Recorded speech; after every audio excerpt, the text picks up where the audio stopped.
regret this, but let's get ready for the gym together while I tell you about all of the plastic surgery that I've had done. Of course, I am not in any way promoting plastic surgery, but I'm also certainly not against it. I think that if you want to do something for yourself, you can afford it and it's going to make you feel 100 times more confident, you should 100% do it. The two things that I've had done in terms of plastic surgery have literally changed my life for the better, and I feel like a new woman and I would do it 100 times over again. The first and biggest thing that I had done was my first boob job. Yes, my first, when I was 19 years old, and I will say that I was way too young. I've done a full video in depth on why I regret getting a boob job at 19.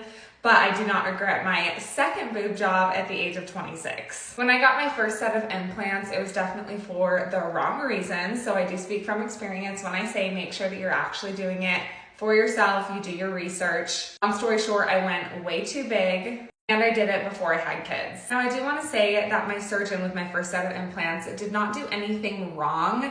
I was just not educated enough on what I was doing. So after I had kids, I did end up getting a second boob job. I got implants, a full lift, and an internal bra. And it's one of the best decisions I've ever made.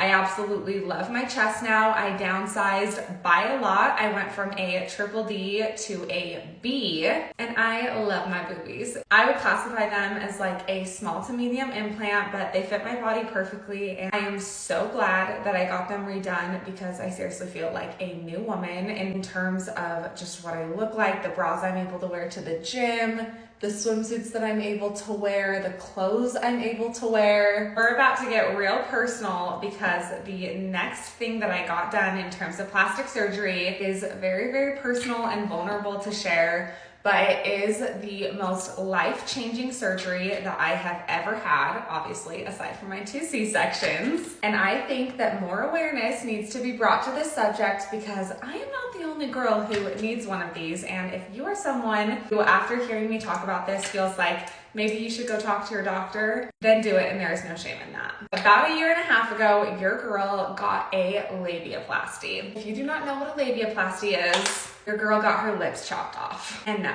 not these ones. Listen, I know that that's a little bit uncomfortable to talk about, but everybody's vagina looks different, and I personally had always just had a more prominent labia minora. No, I did not get a labioplasty because of cosmetic reasons.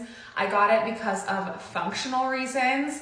It was very, very painful for me in terms of exercise, and it was also extremely painful during sex. I also did not know until later in life that my vagina looked and felt differently than everybody else's. Keep in mind that with a labioplasty, all that they're doing is removing a big portion of your labia minora, so it's nothing internal. They didn't do anything to my actual vagina. It was simply just the outside of it.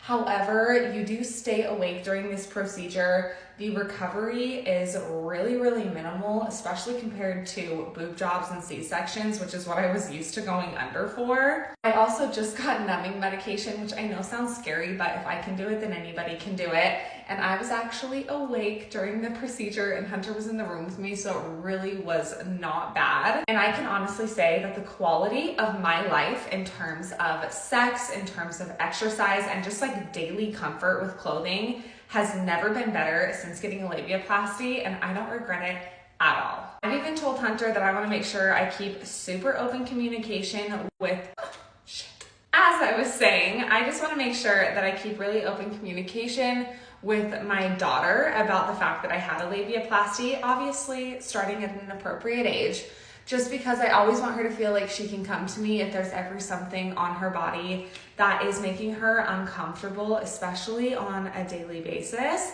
And it's also something that I've shared with my friends, and I think it's just really fascinating because so many women have issues with their labia. So if this is something that sounds like you can relate to it, then definitely go and talk to your doctor, and sometimes insurance will even cover it if it is viewed as medically necessary. I have to be honest, I did not even talk to my insurance about it, but looking back, I wish I would have, but it was a cheaper surgery in comparison to like boob jobs in a C-section. I also just want to say that if somebody talks about wanting to get a labioplasty and you think you have a right to insert your opinion, you can definitely share your experience, but telling someone that they should or shouldn't get a labioplasty is literally so personal and nobody's business.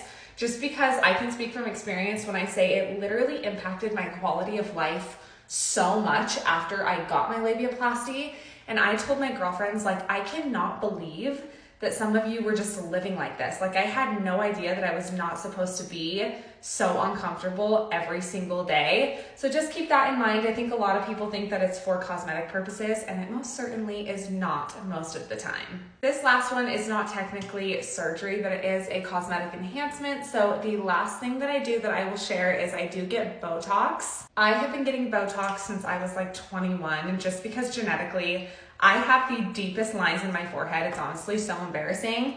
And I realized I needed Botox when Hunter and I got family pictures back before I was even having kids yet. I literally was like 20 or 21 years old, and I could just see every little wrinkle and crinkle in my forehead. And I was like, oh my hell, I literally look like I'm pushing 50 years old. And so we budgeted for Botox at the time because it was like such a stretch when we were younger. Botox is pretty expensive, and I will say once you do it, you like literally can't go back because you'll never see your face the same. So keep that in mind. But I absolutely love what Botox does to my forehead, and the only place I get it is my forehead, my 11s, and right at my crow's feet around my eyes. In terms of Botox and fillers, that's the only thing I've ever done. I have never ever put a filler in my face.